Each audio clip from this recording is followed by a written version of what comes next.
ഇങ്ങനെ ഇത് എന്തെളുപ്പാ, ഇതാണ് ഈസിയാണ്.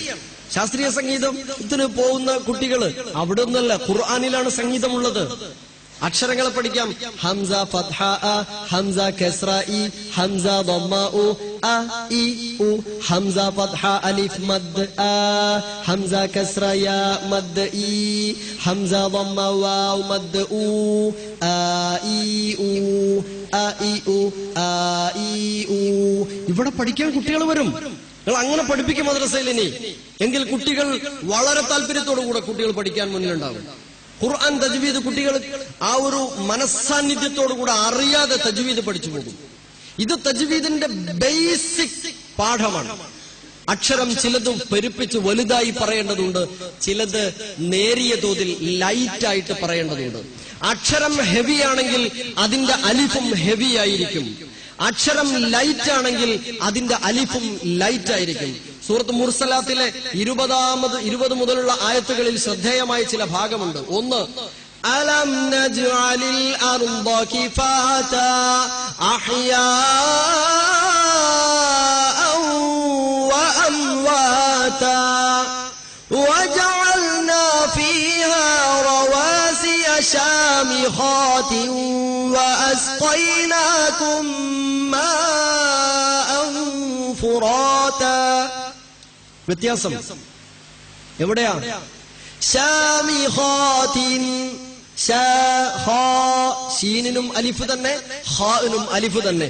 നമ്മളെ പഴയ ഓത്ത് വജഅൽനാ ഫീഹാ റവാസിയ ശാമിഖാതിൻ, ഷാമിഖ ഷാഖ ഒക്കെ ഒരേപോലെ അല്ല. ആ അലിഫിന് അക്ഷരത്തിന്റെ സ്വഭാവം അലിഫിനും നൽകപ്പെടണം. ശാമിഖാതിൻ وأسقيناكم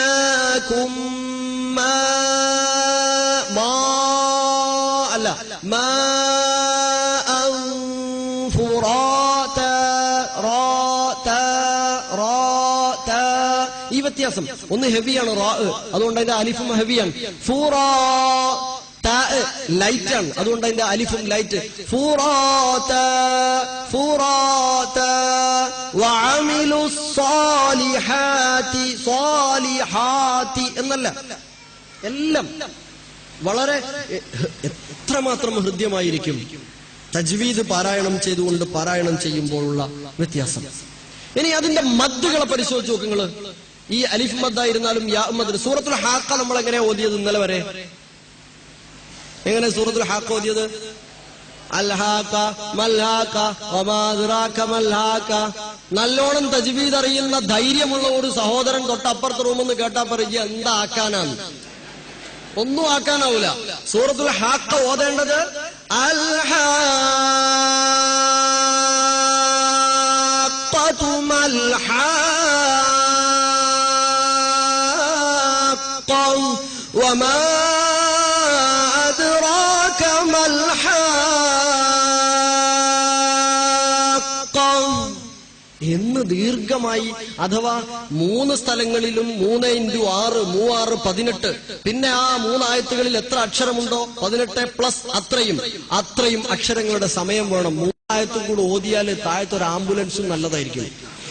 നമ്മളെ മഗ്‌രിബ് നിസ്കാരത്തിനൊക്കെ ഈ 3 ആയത്ത് മതി, സമയമുണ്ട്.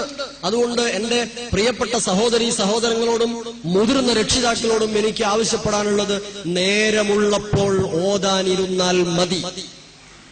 നേരമില്ല ഞാനൊന്ന് ഓതട്ടെ എന്ന് പറഞ്ഞ് ഓടിപ്പോയി ഓടിത്തീർത്ത് ഓടിപ്പോവരുത്. ഇത് ഓത്തല്ല. അങ്ങനെ പാരായണം ചെയ്യാൻ പാടില്ല. സമയമുള്ളപ്പോൾ സമയമെടുത്ത് ഭംഗിയായി പാരായണം ചെയ്യണം.